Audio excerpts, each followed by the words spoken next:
शाम का समय था। हल्की बारिश हो रही थी और हवा में एक अजीब सी नमी थी।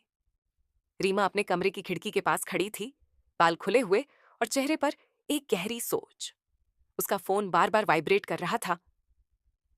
एक ही नाम स्क्रीन पर चमक रहा था, अर्जुन।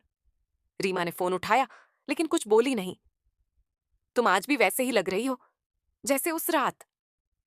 अर्जुन की आवाज धीमी और गहरी थी। रीमा के होठों पर हल्की मुस्कान आई। तुम्हें हर बात याद रहती है ना?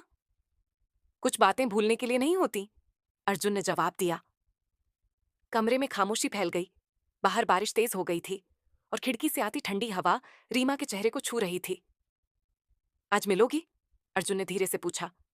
रीमा कुछ पल चुप रही, फिर बोली, अगर मैं आ गई तो सब कुछ बदल सकता है, शायद, या फिर सब कुछ साफ हो जाएगा, अर्जुन ने कहा।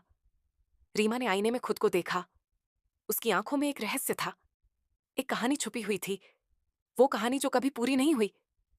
रात 9 बजे दरवाजे पर दस्तक हुई। रीमा का दिल तेजी से धड़कने लगा। उसने दरवाजा खोला। अर्जुन सामने खड़ा था, भीगा हुआ, लेकिन उसकी आंखों में वही गहराई थी। दोनों कुछ सेकंड तक एक दूसरे को देखते रहे, बिना कुछ कहे। फिर अर्जुन मुस्कुराया। इतने सालों बाद तुम बिल्कुल नहीं बदली, रीमा ने हल्के से कहा। और तुम अभी भी वही बातें करते हो।